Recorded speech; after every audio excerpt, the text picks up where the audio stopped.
On demande ici, pourquoi l'événement se produit-il avant l'action? Ne pourrait-on pas poser l'action en même temps que se produit l'événement, permettant ainsi d'avoir un certain contrôle sur l'événement, plutôt que de se laisser foudroyer par lui? Le phénomène de l'événement dans la vie de l'homme est extrêmement important, puisqu'il constitue la source de la joie ou la source de la souffrance. Pour que l'homme en arrive à contrôler parfaitement l'événement, il faut qu'il en arrive à être un jour capable de supporter sa réalité cosmique. Mais l'événement que l'homme ne peut pas contrôler sert à l'évolution de sa conscience, parce que cet événement lui permet graduellement d'enlever ou d'éliminer de sa conscience humaine ces aspects qui peuvent le faire souffrir. Il y a des événements dans la vie de l'homme, d'ailleurs tous les événements dans la vie de l'homme sont nécessaires. Ils sont nécessaires non pas simplement parce que ils lui créent une souffrance, mais ils sont nécessaires parce qu'ils lui permettent d'évoluer, c'est-à-dire qu'ils permettent d'ajuster sa conscience humaine, de la raffiner, de la rendre plus intelligente, plus volontaire. Si l'homme ne vivait pas d'événementiel qui ou desquels se dégage une souffrance, l'homme ne pourrait pas évoluer, ou il évoluerait trop lentement, très lentement. Si vous prenez un homme, par exemple, et que vous le mettez dans un environnement spatio-temporel où il n'existe pas de souffrance possible en ce qui concerne l'événement, soit que l'homme se trouve dans un paradis terrestre, ce qui ne peut pas exister dans le temps où nous sommes, ou soit que l'homme se retrouve dans une situation ou dans une sphère d'expérience humaine où son évolution serait extrêmement lente. Donc l'événement, il vient et nous n'avons pas sur lui de contrôle parce que nous ne sommes pas suffisamment ajustés à lui. Nous ne sommes pas suffisamment ajustés, autrement dit, à notre énergie, parce que c'est toujours notre énergie qui déclenche l'événement. C'est toujours notre énergie, sa condition, son statut interne qui déclenche l'événement. Au fur et à mesure que l'énergie s'ajuste dans la conscience humaine, l'événement s'altère, sa condition s'altère, et sa qualité de souffrance graduellement disparaît. Pour que l'homme en arrive à un contrôle parfait de l'événement, il faut qu'il en arrive à un développement de conscience très très supérieur et nettement supérieur, et ceci se fait avec le temps, parce que le phénomène de l'énergie dans l'homme est un phénomène extrêmement compliqué. C'est un phénomène extrêmement compliqué. Nous n'avons pas de conscience de la réalité de l'énergie dans l'homme. Nous n'avons de conscience que sa résultante dans notre vie, et cette résultante, eh bien, c'est l'événementiel. Regardez les événements dans votre vie et vous verrez que de ces événements découle toujours chez l'être humain une capacité d'évoluer, d'apprendre quelque chose. L'homme perd sa job, il apprend quelque chose. L'homme perd son enfant, il apprend quelque chose. L'homme se fait mal, il apprend quelque chose. Il faut toujours prendre à travers l'événement quelque chose. Il faut toujours apprendre quelque chose. Il faut toujours perfectionner la relation entre l'événement et sa conscience.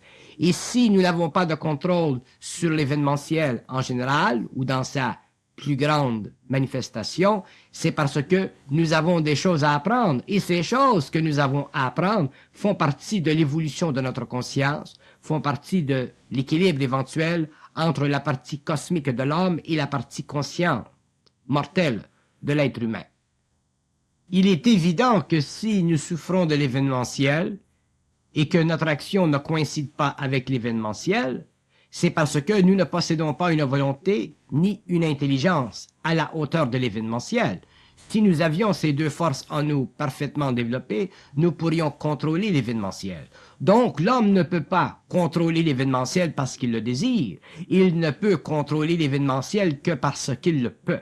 Donc, il doit avoir le pouvoir. Il doit avoir le pouvoir de la vie sur la terre. Et ceci fait partie de l'évolution de l'homme. Ceci fait partie de l'évolution de l'homme à partir du stage de l'involution au stage de l'évolution, à partir de l'humain au super-humain. Tout ceci fait partie des grands mystères de l'évolution future de l'humanité. Aujourd'hui, même si nous ne pouvons pas contrôler l'événementiel de la façon qui nous plairait le plus, nous sommes capables d'en arriver à contrôler notre réaction psychologique vis-à-vis l'événementiel. Et ceci est le premier stage de cette évolution. L'homme doit contrôler son attitude mentale, son attitude émotionnelle vis-à-vis l'événement, avant de pouvoir contrôler l'événement. Il va de soi que pour que l'homme en arrive à contrôler l'événement, que son état mental, que son état émotionnel soit suffisamment développé pour qu'il puisse vivre sa vie selon le rythme facile, subtil de sa conscience cosmique. C'est le fait que l'homme ne vit pas dans une rythmique cosmique qui fait qu'il y a débalancement sur le plan matériel. C'est le fait que l'homme n'est pas capable d'amener sa conscience à être parfaitement égal en rythmie avec sa grande conscience cosmique, qu'il se produit en lui un débalancement de l'énergie, qu'il se produit en lui une mauvaise circulation de l'énergie, mauvaise circulation qui éventuellement crée un blocage dans son système psychique et qui naturellement fait de l'événementiel une situation qui peut être redoutable. Il faut que l'énergie dans l'homme circule bien. Mais cette énergie qui circule bien ne peut pas simplement circuler sur le plan vital. Elle doit circuler à partir du mental, ensuite vis-à-vis le corps émotionnel et ensuite vis-à-vis le corps vital. Il faut que la conscience de l'homme, autrement dit, soit parfaitement intelligente, parfaitement équilibrée.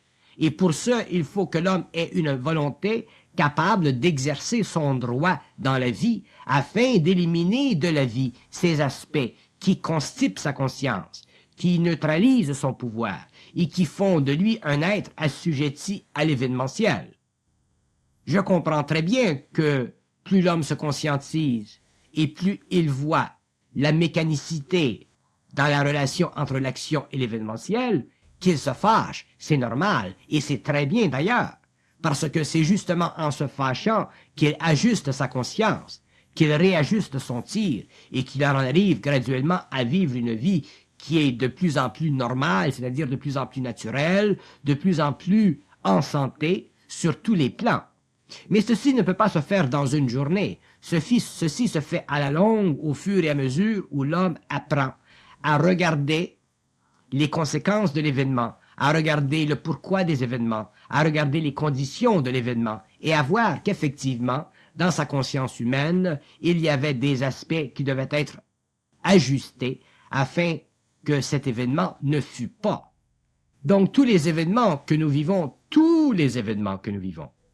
font partie de l'activité de notre esprit, de notre double à travers notre ego, et au fur et à mesure que l'homme comprendra que cette relation esprit-ego doit être de plus en plus équilibrée, il verra que l'événement dans sa vie s'ajustera et que sa vie deviendra de plus en plus facile. Mais il y a en nous des obstacles incroyables à cet équilibre. Il y a en nous des obstacles qui sont tellement grands que nous avons souvent même l'impression qu'ils ne sont pas des obstacles. Je donne par exemple l'exemple d'un homme qui serait extrêmement intuitif, extrêmement créatif avec son intelligence. Autrement dit, un homme qui vivrait d'une façon particulière le mouvement de son énergie cosmique à travers son ego. Et je peux très très facilement voir que à l'intérieur d'un même mouvement, l'homme, en tant qu'ego, serait prisonnier d'une sorte d'illusion, voire de certains voiles, qui ferait de sa vie une situation difficile. Ce n'est pas parce qu'un homme est créativement intelligent dans le mental, qu'il a une certaine facilité à la manipulation mentale de l'énergie cosmique en lui, qu'il ne peut pas vivre sur le plan matériel des situations événementielles qui ne coïncident pas nécessairement avec le meilleur des mondes.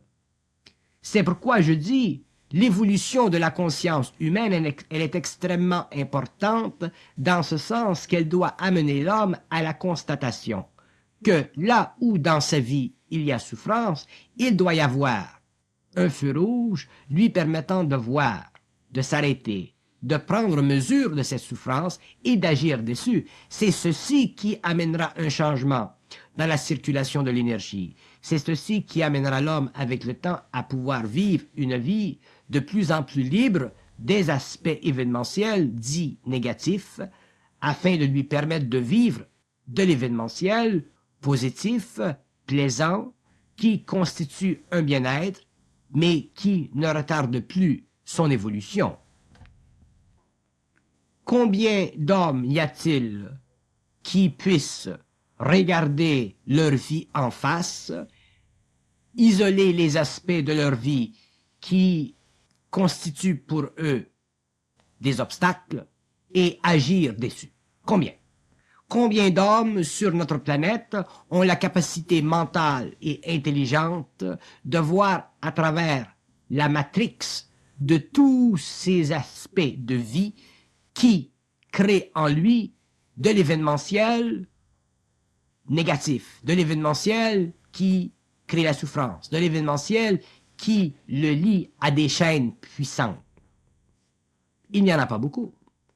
Parce que, justement, la conscience de l'homme n'est pas suffisamment aiguisée, elle n'est pas suffisamment présente, elle n'est pas suffisamment réelle, elle n'est pas suffisamment axée sur ce que j'ai appelé dans la première série de ces cassettes le centre de vérité. C'est le centre de vérité qui nous manque. Et ce centre de vérité étant chez nous très faible, nous force à vivre une circulation d'énergie qui crée en nous un événementiel que nous ne pouvons pas toujours apprécier. Ce n'est pas l'événementiel en lui-même qui est le problème, c'est notre relation avec les forces de vie qui émanent, qui font partie de notre nature. L'événementiel n'est simplement qu'une condition, il n'est simplement qu'une réaction, il n'est simplement qu'un produit de la mauvaise circulation de l'énergie. Il y a effectivement de l'événementiel qui est directement appliqué dans la vie de l'homme à partir du plan cosmique, à l'intérieur duquel il y a une raison, à l'intérieur duquel il y a de l'intelligence. Nous pouvons toujours donner raison à la partie cosmique de l'homme en ce qui concerne l'événementiel dans la vie de la conscience. Effectivement. Mais ce n'est pas là le point. Nous devons en arriver à pouvoir effectivement contrôler l'événementiel, mais nous ne pouvons pas le faire tant que nous n'aurons pas atteint un point où notre centre de vérité sera suffisamment développé pour empêcher que des aspects planétaires, des aspects nettement négatifs nous arrivent. Et ceci ne peut pas se faire d'un jour à l'autre. Si nous nous regardons, nous pouvons très facilement voir, nous pouvons très facilement mesurer notre manque de puissance. Nous pouvons très facilement mesurer notre manque de puissance. Nous pouvons même voir, sentir notre impuissance. Et tant que l'homme sent en lui de l'impuissance, c'est qu'il y a en lui des forces qui ne circulent pas. Tant que l'homme sent en lui de l'impuissance, c'est qu'il y a en lui des forces qui ne circulent pas. Et c'est à partir de ce moment-là qu'il sent son manque de puissance. Il y a une différence entre sentir son impuissance et sentir ou réaliser un manque de puissance. Sentir son impuissance, c'est se sentir réellement emprisonné dans une sphère de vie, dans une situation d'où nous ne pouvons pas sembler nous en sortir. C'est comme si nous étions effectivement dans une prison de vie. Tandis que ne pas pouvoir vivre une grande marque de conscience de notre puissance, c'est simplement une situation temporaire. Il est évident que l'homme ne peut pas avoir la puissance aujourd'hui qu'il aura demain, et ainsi de suite.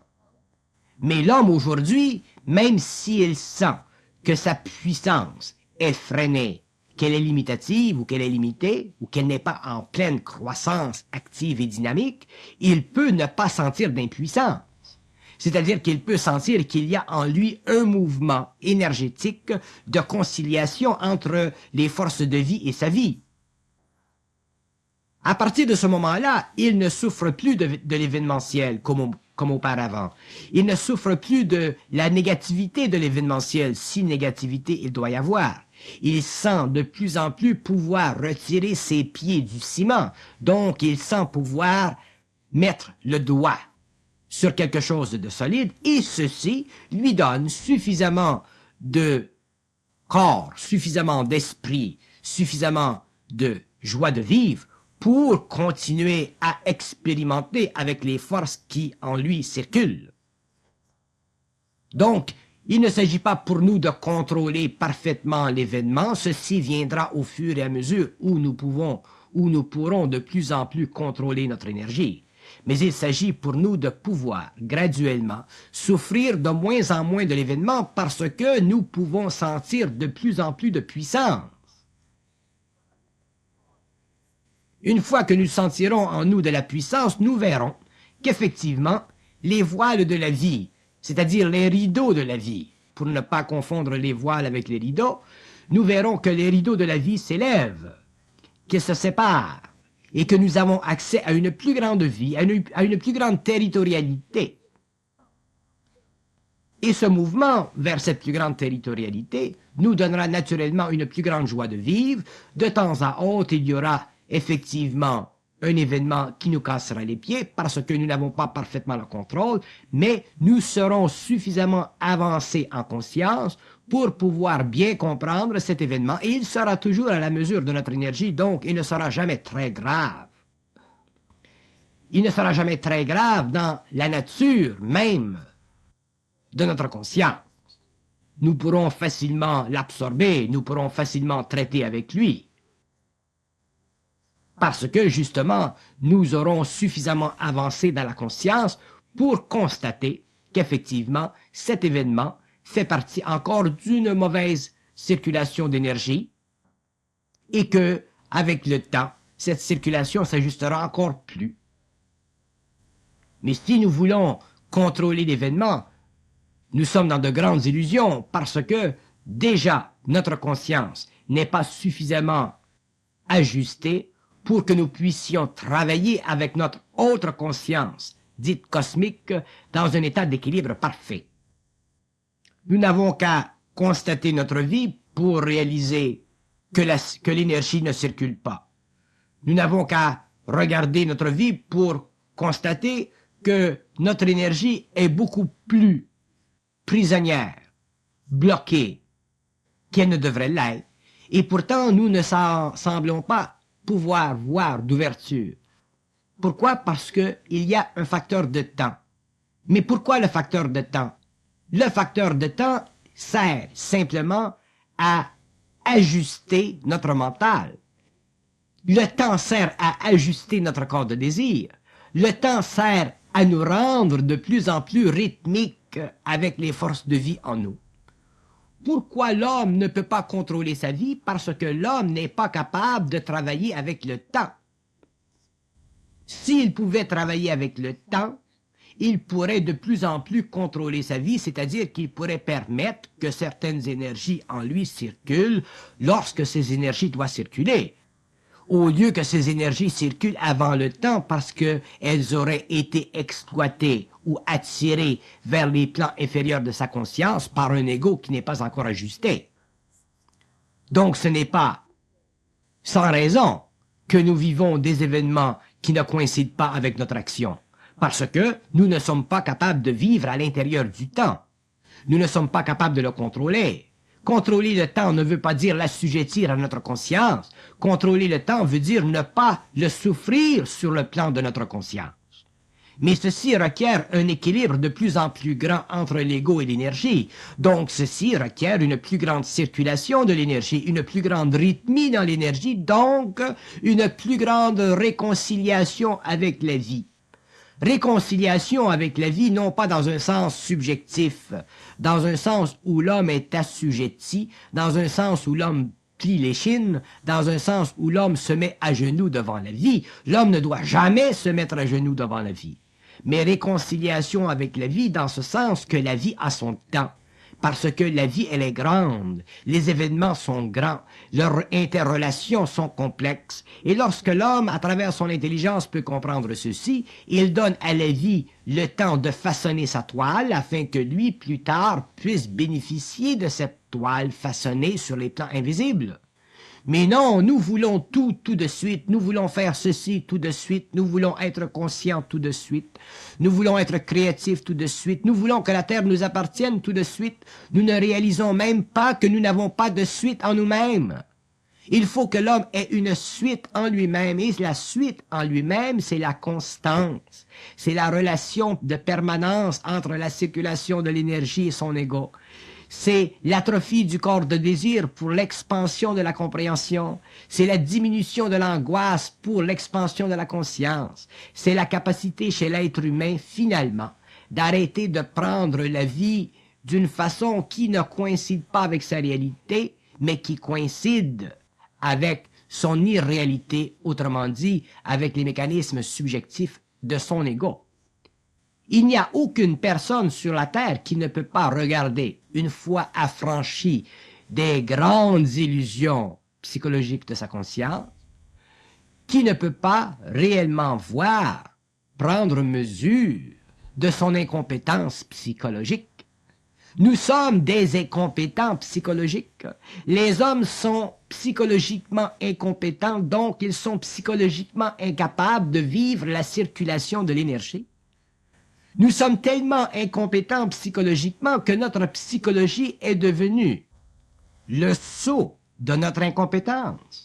Notre incompétence est écrite sur notre front, et ceux qui voient peuvent facilement voir l'incompétence. Et lorsque je parle de ceux qui voient, je ne parle pas nécessairement de ceux qui voient profondément, je parle de ceux qui peuvent même voir en surface.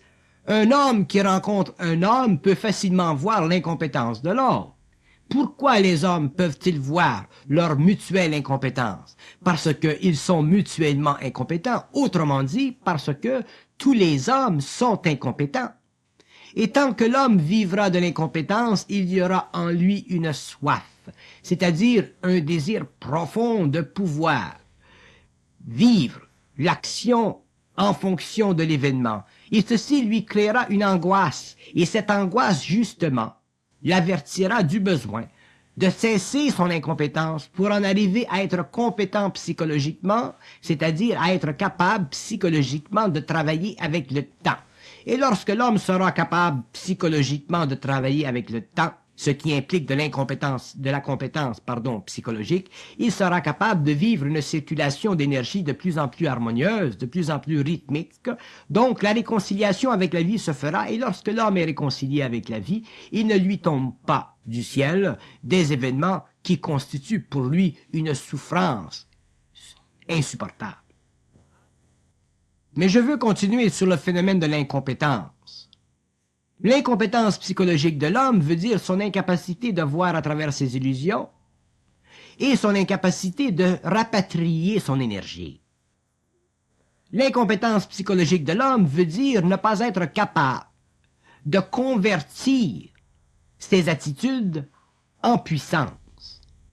L'incompétence de l'homme veut dire son incapacité de pouvoir s'affranchir de ces mécanismes subjectifs qui constituent pour lui une barricade. C'est justement cette incompétence psychologique de l'ego qui fait de lui un être assujetti à des forces planétaires, assujetti à des forces qui n'ont pas la capacité de lui rendre la vie facile. Et je parle simplement des forces planétaires. Si l'homme est incompétent psychologiquement, il est évident qu'il sera assujetti aux forces planétaires, mais non seulement sera-t-il assujetti à ces forces, il sera aussi assujetti encore plus aux forces cosmiques. Donc, il est grand temps que l'homme développe de la compétence. Il est grand temps que l'homme comprenne jusqu'à quel point il est nécessaire pour lui de vivre un équilibre parfait dans sa rythmie psychique. Et cet équilibre parfait nécessite qu'il apprenne graduellement à pouvoir convertir en lui ce qui n'est pas réel en réalité. À partir de ce moment-là, l'homme apprendra, réalisera qu'il devient de plus en plus compétent, c'est-à-dire qu'il devient de plus en plus capable de toucher du doigt sa puissance. Et c'est là que se fera bien la circulation de l'énergie, que se fera bien le mouvement de l'énergie à travers son mental, son émotionnel, son vital et son matériel, pour lui donner une vie franchement meilleure. Mais l'incompétence de l'homme est tellement grande et le fouillis à l'intérieur de cette incompétence tellement embarrassant pour lui comme pour les autres que nous avons besoin aujourd'hui d'une science de l'esprit raffinée à un tel point que nous sommes obligés pendant des années, voire des générations, parler afin de réellement décortiquer l'être humain, décortiquer son incompétence, pour que lui puisse en arriver finalement sur les rives de son propre esprit. Lorsque nous parlons de l'homme, lorsque nous parlons de l'esprit, nous semblons parler de l'esprit, mais en fait ce n'est pas de l'esprit que nous parlons de l'homme, parce que parler de l'esprit, ça n'existe pas. C'est une illusion. C'est de l'homme que nous parlons. C'est de l'incompétence de l'homme que nous parlons. Nous semblons parler de l'esprit parce que nous approchons l'homme à partir des plans supérieurs de sa conscience. Mais en fait, c'est de l'homme que nous parlons, puisqu'il n'y a pas de division, de séparation entre l'esprit et l'ego. L'illusion subtile que nous vivons tous lorsque nous parlons de l'esprit, illusion qui nous fait sentir que nous parlons de l'esprit, cette illusion doit un jour être éliminée de notre vie. C'est en fait de l'homme que nous parlons.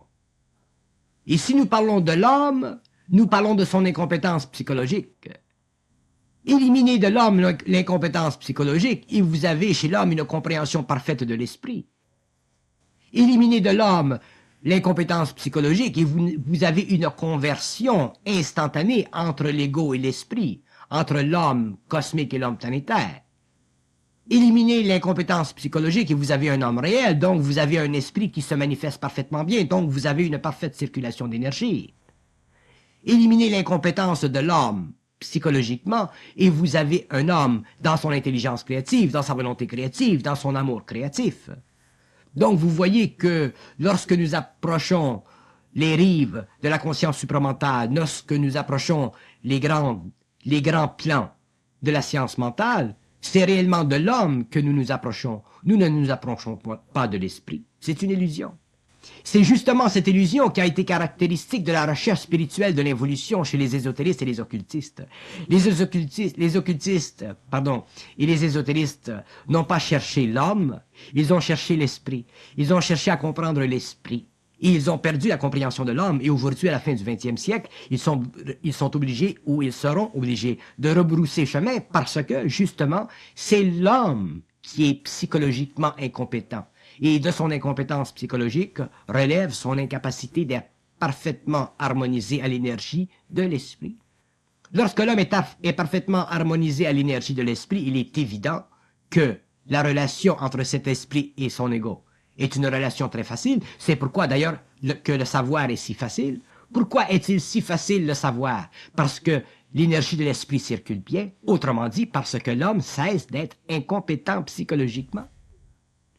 Vous voyez comme il est très difficile pour les hommes de comprendre simplement philosophiquement des choses qui relèvent de leur capacité vibratoire de réaliser à travers eux-mêmes leur impuissance, afin d'en arriver eux-mêmes au savoir qui est un aspect de leur puissance.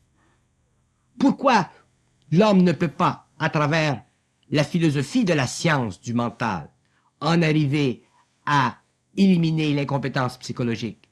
Parce que justement, l'élimination de l'incompétence psychologique requiert une circulation d'énergie, donc requiert une capacité chez l'homme de pouvoir instantanément mettre un arrêt à différents niveaux d'illusion dans sa vie, dans sa conscience, afin que cet esprit, que cette énergie circule pour lui donner sur le plan matériel une vie qui constitue effectivement l'anoblissement de la nature humaine, donc le passage de l'état de l'homme animal à l'homme pur. Si on me demandait quelle est la plus grande faille, quel est le plus grand point que l'homme doit changer dans sa vie afin d'en arriver au savoir, afin d'en arriver à une intégration, ainsi de suite, je dirais que l'homme doit totalement altérer, changer sa psychologie, qui est incompétente. L'homme doit devenir compétent psychologiquement. À partir du moment où l'homme est compétent psychologiquement, même s'il est inconscient, il peut vivre une vie qui a du bon sens. S'il est conscient, s'il se conscientise et qu'il devient compétent psychologiquement, il vivra une vie qui a encore plus de bon sens. Donc, la compétence psychologique est effectivement une qualité de la psychologie humaine qui permet à l'être humain de parfaitement comprendre les lois de l'énergie, donc de parfaitement comprendre les lois de l'esprit, donc de parfaitement entrer dans le savoir, donc de parfaitement bénéficier du savoir. Mais, je dis bien bénéficier du savoir. Bénéficier du savoir ne veut pas seulement dire savoir bénéficier de l'énergie à travers le mental.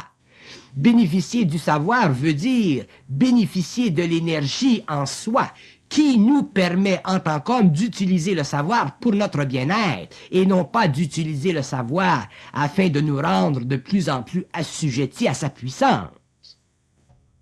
Ceci est un point de référence extrêmement important, parce que à l'intérieur de notre psychologie, de notre déformation psychologique, de notre incompétence psychologique, nous croyons que le savoir est une clé de vie. Le savoir n'est pas une clé de vie. Le savoir est une façon pour l'homme de reconnaître la vie, de comprendre la vie. Le savoir n'est pas une clé de vie. C'est une façon pour l'homme de reconnaître, de comprendre la vie. La clé de vie fait partie de la science du mental. Et cette clé de vie rencontre la serrure, c'est-à-dire que il y a une conversion de l'énergie psychologique. Il y a un mouvement dans la circulation de l'homme à partir du moment où il peut utiliser une clé qui vient de la science du mental, et introduire cette clé dans la serrure, c'est-à-dire intégrer ce qu'il sait par la science du mental, afin que il y ait une résonance en lui, résonance qui crée une meilleure circulation d'énergie, donc qui l'amène à une plus grande facilité de découvrir les myriades d'aspects de la vie que l'on appelle le savoir. Si l'homme s'intéresse dans la vie au savoir, il ne pourra jamais s'intéresser à sa vie. Sa vie, c'est un système en évolution. Le savoir est une constante éternelle de la nature de l'esprit. Ce n'est pas le savoir dont l'homme a de besoin. C'est d'un équilibre parfait dans sa vie afin que le savoir puisse donner à sa vie une plus grande expansion, une plus grande dynamique. Nous mettons trop de temps à la recherche du savoir parce que nous sommes psychologiquement incompétents, c'est-à-dire parce que nous ne comprenons pas parfaitement notre relation entre la vie et nous-mêmes. Si un homme possède le savoir, ou deux hommes possèdent le savoir, ou 10 hommes possèdent le savoir qu'il possède est un savoir qui doit être utilisé par ceux qui le reçoivent en fonction d'une capacité interne et créative de transformer leur psychologie d'incompétence en psychologie compétente. La seule fonction du savoir, elle est là. Un homme, ensuite, qui possède une psychologie compétente peut se servir du savoir, de son savoir, pour vivre dans le monde, pour vivre sur la terre, pour rendre sa vie plus facile. Mais un homme qui reçoit le savoir doit convertir sa psychologie incompétente en une psychologie compétente à travers ce savoir. Mais si lui, au lieu de convertir sa psychologie incompétente en psychologie compétente, ne se sert du savoir que pour donner à sa psychologie incompétente une allure, une qualité ou un statut particulier, il perd son temps.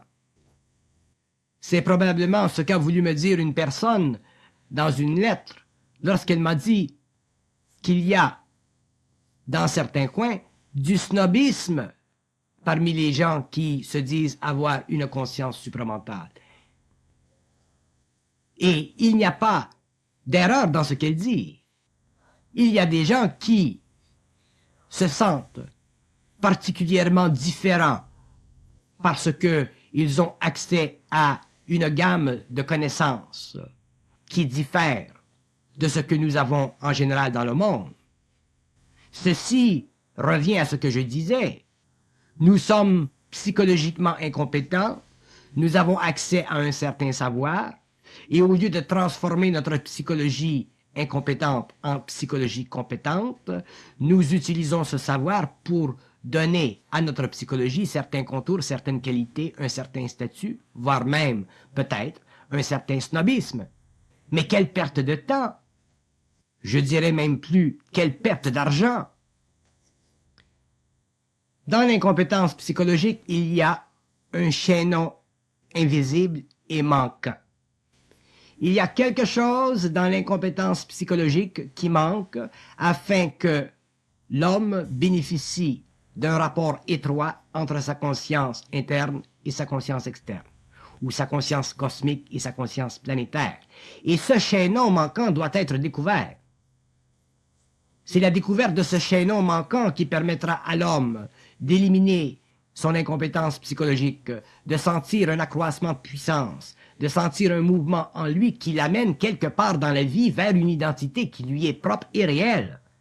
Mais tant que l'homme n'aura pas pu identifier ce chaînon manquant qui fait partie de la nature invisible de sa psychologie, qui fait partie des illusions ou qui fait partie des voiles, l'homme ne pourra pas réaliser parfaitement sa nature, donc il ne pourra pas constater le lien entre sa conscience et sa réalité. Et ce chaînon manquant est extrêmement important et il est différent pour chaque être humain.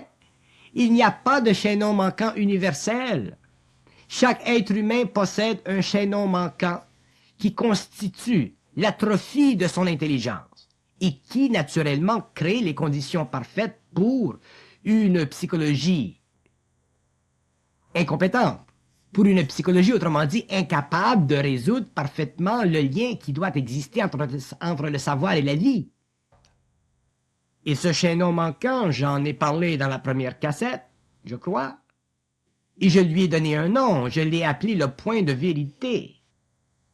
Non pas la vérité, le point de vérité, c'est-à-dire l'équilibre parfait entre les trois principes d'intelligence de l'homme, l'intuitif, le cosmique et le rationnel. Et lorsque l'homme aura découvert ce point de vérité en lui, il sera parfaitement équilibré, il sera parfaitement dans sa psychologie créative, autonome, identifiable à lui-même et universelle en même temps. Autrement dit, il ne sera plus incompétent psychologiquement. Il pourra traiter des problèmes de la vie d'une façon facile, d'une façon universelle et d'une façon qui pourra aider, à travers la conversation, une multitude d'êtres humains, parce que sa science, à ce moment-là, c'est-à-dire l'expression catégorique de son savoir, sera toujours mise à la disposition de l'homme en fonction de la nature de l'homme.